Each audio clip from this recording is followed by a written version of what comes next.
हम्म, आज हम बात करेंगे इकोलॉजिकल पिरामिड्स। इकोलॉजिकल पिरामिड्स क्या होते हैं? इसको हिंदी में हम कहते हैं पारिस्थितिक पिरामिड। किसी भी फूड चेन में वेरियस ट्रॉफिक लेवल्स के बीच जो रिलेशनशिप या संख्या होती है, जो रिलेशनशिप होता है, उसको हम संख्या या नंबर, बायोमास या जैव भार और एनर्जी के आधार पर उसका हम ग्राफिक डायग्राम बना सकते हैं। और ये जो ग्राफिक डायग्राम हम बनाते हैं, इसी को हम कहते हैं इकोलॉजिकल पिरामिड्स। इसमें विभिन्न ट्रॉफिक लेवल्स को प्रोड्यूसर, कंज्यूमर और कार्निवोर्स के अकॉर्डिंग हम डायग्राम बनाते हैं। इसमें प्रोडक्शन या प्रोड्यूसर जो रहता है पिरामिड का आधार माना जाता है। मतलब जैसे अगर हमने पिरामिड बनाया, पिरामिड आपने मिस्र के पिरामिड के बारे में सुना होगा, वहाँ पर इसी तरह से जो पिरामिड बनाया जाता है उसे एनर्जी का केंद्र माना जाता है। यहाँ पर भी हम पे जो इकोलॉजिकल पिरामिड्स होते हैं, एनर्जी का, उसको हम एक ट्रायंगल या जिसको हम क्या कह सकते हैं, पिरामिड या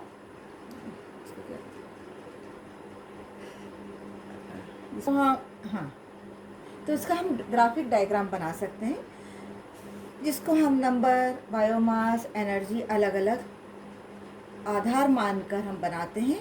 और इसमें जो हम लेते हैं, सबसे नीचे की तरफ हम लेते हैं हमेशा, क्या लेते हैं, ऑटोट्रॉफ्स।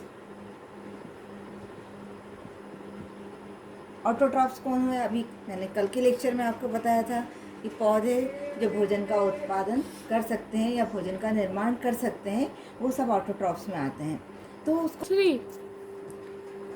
तो हम इकोलॉजिकल उसे पिरामिड कहते हैं। इसमें विभिन्न ट्रॉफिक लेवल्स को हम, जैसे प्रोड्यूसर्स हैं, उनको हम सबसे नीचे की ओर बेस मानकर चलते हैं। उसके बाद जो उनके ऊपर डिपेंडेंट है, या T2 लेवल है या ट्रॉफिक लेवल 2 है, उसको हम सेकंड लेंगे, ट्रॉफिक लेवल 3 को थर्ड लेंगे और ट्रॉफिक लेवल 4 को उसके ऊपर लेंगे। तो हमेशा एक प्रिज्म के आकार की रचना बन जाती है। और इस तरह से जब हम ग्राफिक डायग्राम बनाते हैं, उसे हम इकोलॉजिकल पिरामिड कहते हैं। ये कितने प्रकार के हो सकते हैं? जैसे पहला होता है नंबर का पिरामिड, दूसरा होता है बायोमास का पिरामिड और तीसरा होता है एनर्जी का पिरामिड। सबसे पहले हम देखेंगे pyramid of number. Pyramid of number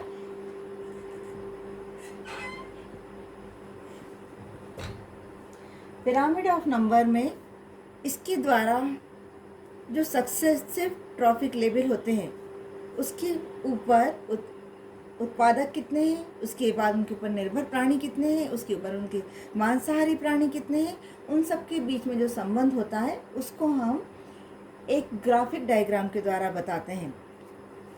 इसलिए इनका आधार कैसा होगा? सबसे ब्रॉड होगा, क्योंकि उत्पादक की संख्या ज़्यादा होती है। इसको हम ब्रॉड रखेंगे और इसका एपेक्स हमेशा पॉइंटेड होगा या नुकीला होगा, क्योंकि जैसे जैसे ऊपर ट्रॉफिक लेवल पे पढ़ेंगे उनकी संख्या कम होती जाएगी। अब यदि हम मान लीजिए कि किसी हम वृक्ष का पिरामिड ले रहे हैं। अब वृक्ष का पिरामिड हमेशा कैसा बनेगा? एक तो जंगल का पिरामिड बनाएंगे हम, और दूसरा हम वृक्ष का पिरामिड बनाएंगे। तो एक जंगल का पिरामिड बना रहे हैं, पहले हम बनाते हैं वृक्ष का पिरामिड। वृक्ष में ट्रॉफिक लेवल कैसा होगा? T1। अकेला वृक्ष उत्पादन करता, तो ये हमेशा कम होगा, इसलिए ये कहाँ आ रहा है? ऊपर की तरफ आ रहा है। T1 कहाँ आ रहा है? ऊपर की तरफ आ रहा है। लेकिन अगर कंपैरेटिवली हम देखें जंगल का या किसी भी एक्वेटिक पॉन्ड का, नदी का, वहाँ पर उत्पादन करता कौन होंगे? एल्गी। तो वहाँ बहुत सारी एल्गी होंगी। या हम ग्रासलैंड का देखें तो बहुत सारे ग्रासेस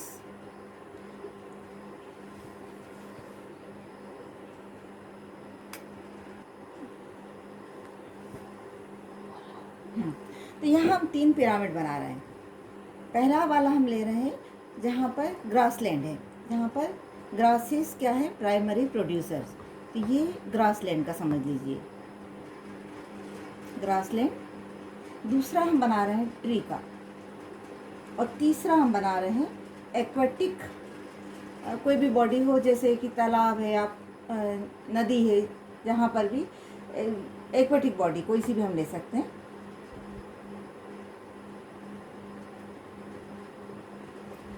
अब प्रोड्यूसर्स देखेंगे हम। तो ग्रासलैंड में बहुत सारी ग्रासेस प्रोड्यूसर के रूप में काम कर रही हैं। तो ये जो इसका कहाँ पर आ जाएंगी, ग्रॉस, इनकी संख्या ज़्यादा है। नंबर का अगर हम पिरामिड देख रहे हैं तो इनकी संख्या बहुत ज़्यादा है, तो ये सबसे पहला आ जाएगा यहाँ पर T1। इसके बाद इनके ऊपर जो निर्भर होते हैं कौन होते हैं, ग्रास हॉपर्स हो सकते हैं, इंसेक्ट्स हो सकते हैं, तो वो आ जाएंगी T2। उनको खाने वाले बर्ड्स हो सकते हैं, ये आ जाएंगी T3। और उनको खाने वाले बाज या बड़े पक्षी होंगे, उनकी संख्या और भी कम होगी, तो ये आ जाएंगे हमेशा T4 में। उनको खाने वालों की संख्या और ज़्यादा होगी। तो इस तरह से अगर हम बनाएंगे ग्रासलैंड का पिरामिड तो ये हमेशा कैसा बनेगा, सीधा बनेगा, क्योंकि ग्रासेस की संख्या ज़्यादा है। इसी तरह से यदि हम किसी तालाब में देखें तो वहाँ पर जो प्राइमरी प्रोड्यूसर्स होती हैं वह एल्गी होती है, उनकी संख्या भी बहुत ज़्यादा होती है, इसलिए वो आधार के ऊपर हम लेंगे। इसके बाद एल्गी के ऊपर कौन कौन से छोटे छोटे इंसेक्ट्स या लार्वा निर्भर होते हैं, वो T2 में आ जाएंगे। T1 T2, यहाँ पे लार्वा, इनकी संख्या एल्गी की तुलना में कम होगी। इनको खाने वाले स्मॉल फिशेस होंगी, उनकी संख्या और ज़्यादा होगी। स्मॉल फिशेस, इनकी संख्या और ज़्यादा होगी और कम होगी। और इनके ऊपर जो बड़ी मछलियाँ निर्भर होती हैं उनकी संख्या इनकी संख्या से भी कम होगी। तो यहाँ पर आ जाएगा लार्ज फिशेस। और क्रोकोडाइल की संख्या तालाब में कितनी होगी, 2, 4, 8, 10 जितनी भी होगी, तो ये यहाँ पर क्रोकोडाइल आ जाएंगे। तो ये पिरामिड भी कैसा बना हमारा, हमेशा सीधा बना। लेकिन अब अगर हम वृक्ष की बात कर रहे हैं, ग्रासलैंड का पिरामिड देखा हमने, ये हमेशा सीधा बनेगा। एक्वेटिक पॉन्ड का हमने देखा, वो भी सीधा बनेगा। लेकिन अगर हम वृक्ष की बात करते हैं तो वृक्ष में एक ही वृक्ष, उसके ऊपर निर्भर करते हैं इंसेक्ट्स की संख्या ज़्यादा होगी, उनको खाने वाले बर्ड्स की संख्या ज़्यादा होगी। ठीक है, फिर इन प्राणियों की संख्या ज़्यादा होने के कारण इनकी संख्या, चिड़ियों की संख्या कितनी होगी, उसके ऊपर मतलब इनको खाने वाले T2 लेवल बर्ड्स की संख्या आ जाएगी। इसके बाद यहाँ पर हम देख रहे हैं इंसेक्ट्स की संख्या आ जाएगी T3 लेवल पे। और आखिरी में हम देखेंगे कि बैक्टीरिया, वायरस या फंजाई, एक्टिनोमाइसीटीज, उनकी संख्या उससे भी ज़्यादा होगी। तो वृक्ष का अगर हम इकोसिस्टम की स्टडी करेंगे तो ये हमेशा उल्टा बनेगा। तो जब भी हमें इकोलॉजिकल पिरामिड बनाना होगा, सबसे पहले हमें कहाँ से शुरुआत करना होगा, ट्रॉफिक लेवल 1 से। और ट्रॉफिक लेवल 1 पे कौन आता है, प्रोड्यूसर्स, जहाँ पर भी उत्पादक हों। तो हमें बहुत ध्यान देने की ज़रूरत होती है कि उत्पादक कौन है। जब भी पिरामिड का आप ग्राफिक डायग्राम बनाते हैं तो सबसे पहले आप देखिए कि उत्पादक किसी भी क्षेत्र का, जो भी पिरामिड आपको बनाने को कहा जा रहा है, वहाँ देखिएगा T1 से शुरू करना है। और T1 का मतलब हो जाएगा हमेशा कंज्यूमर नहीं, प्रोड्यूसर। और प्रोड्यूसर यहाँ पर वृक्ष है, यहाँ पर एल्गी है, यहाँ पर ग्रासलैंड है। तो ग्रासलैंड में ग्रासेस की संख्या ज़्यादा है, एल्गी की संख्या बहुत ज़्यादा है, लेकिन वृक्ष की संख्या बहुत कम है। तो हमें ये देखकर ही बनाना होता है कि पिरामिड कैसा बनेगा, सीधा बनेगा या उल्टा बनेगा। और एक बार अगर हमें समझ में आ जाता है कि पिरामिड हमारा कैसा बनेगा तो वो कभी गलत नहीं होता। और इसके ऊपर हमेशा शॉर्ट नोट भी पूछे जाते हैं। तो समझ में आ गया आपको, पिरामिड ऑफ नंबर हमेशा कैसा बनेगा, ग्रासलैंड का सीधा, एक्वेटिक बॉडी का सीधा, लेकिन वृक्ष का उल्टा। ठीक है, अब हम देखेंगे दूसरा पिरामिड, पिरामिड ऑफ बायोमास।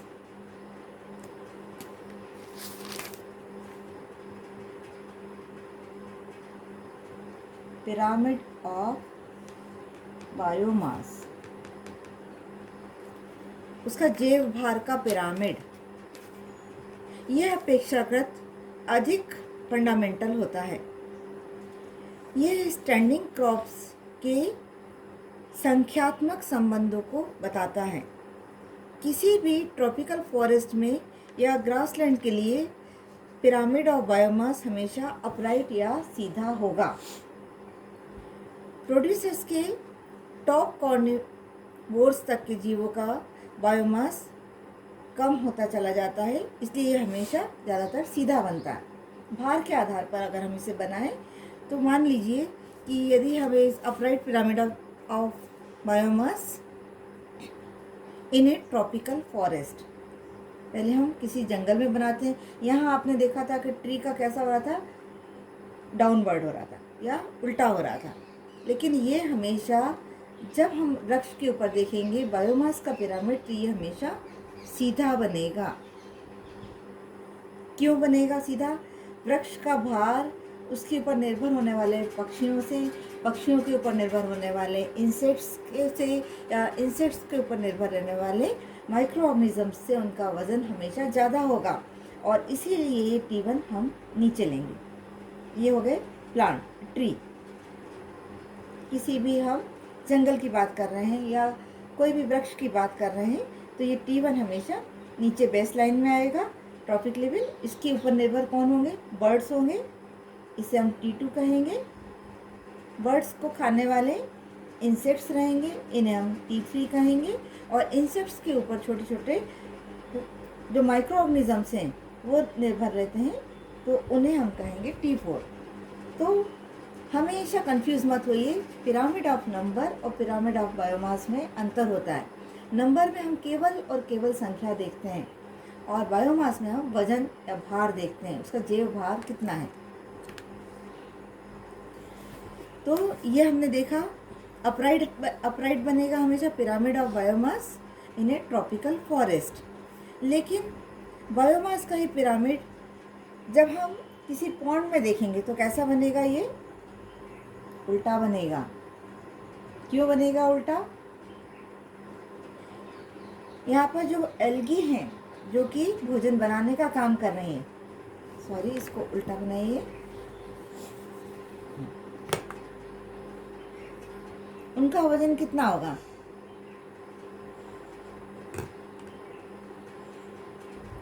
भाई किलो, 2 किलो, 5 किलो इतना ही होगा ना। लेकिन उनको खाने वाले जो इंसेक्ट्स हैं या उनका वजन, लार्वा का वजन उनसे एल्गी की तुलना में और ज़्यादा होगा।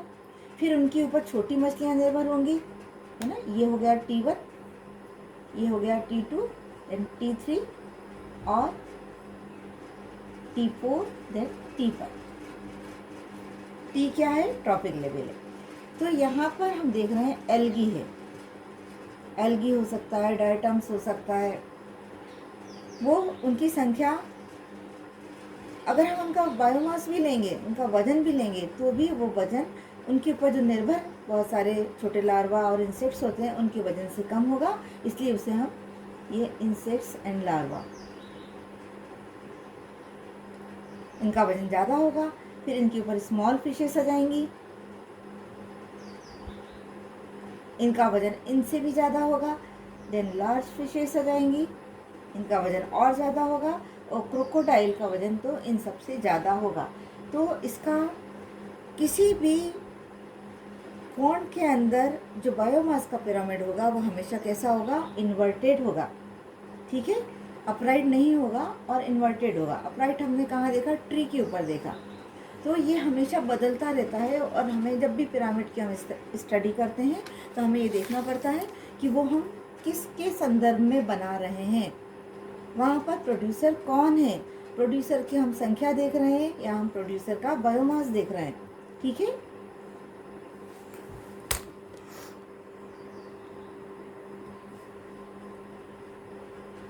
अब हम देखेंगे लास्ट वाला, एनर्जी पिरामिड या पिरामिड ऑफ एनर्जी। किसी भी इकोसिस्टम में तीनों प्रकार के जो पिरामिड्स होते हैं, जो इकोलॉजिकल पिरामिड्स होते हैं, उनमें सबसे ज़्यादा अच्छा पिरामिड ऑफ एनर्जी इसका रिप्रेजेंटेटिव होता है। ये पिरामिड किसी भी इकोसिस्टम में ऊर्जा के फ्लो की दर को बताता है। क्योंकि ट्रॉपिक लेवल पर ऊर्जा की मात्रा धीरे धीरे कम होती जाएगी। हमेशा ट्रॉपिक लेवल प्रोड्यूसर्स में सबसे ज़्यादा एनर्जी होगी, जहाँ पर क्योंकि वो जो सोलर एनर्जी है उसको केमिकल एनर्जी में कन्वर्ट कर रहे हैं, और वहाँ एनर्जी का लेवल सबसे ज़्यादा हाई होता है। तो ये हो जाएगा T1। फिर यहाँ से प्राइमरी कंज्यूमर्स तक एनर्जी ट्रांसफ़र होगी, दैट इज़ द T2। इसी तरह से T3 and T4, T2, T3 and T4। तो ये ऊर्जा का लेवल हमेशा कैसा होगा? एनर्जी का फिक्सेशन सबसे ज़्यादा हमेशा ट्रॉपिक लेवल 1 पे होगा, जहाँ पे ऑटोट्रॉप्स हैं जो कि सूरज की ऊर्जा को फिक्स कर रहे हैं, और यहाँ पे एनर्जी लेवल सबसे ज़्यादा हाई होगा। फिर यहाँ से T2 लेवल पर जाएगी जो प्राइमरी, उसके ऊपर डिपेंडेंट प्राइमरी कंज्यूमर है, यहाँ से सेकेंडरी कंज्यूमर तक जाएगी, वहाँ एनर्जी का लेवल और कम हो जाएगा। और इसी तरह से जब टॉप लेवल तक जाएगी तो ऊर्जा का प्रवाह और कम होता चला जाएगा। इसलिए ये पिरामिड हमेशा ही सीधा बनता है। ऊर्जा का निर्धारण प्रति इकाई क्षेत्र तथा समय के हिसाब से, मतलब per unit area and per unit time के अनुसार होता है। और सामान्यतः ऊर्जा की मात्रा को हम K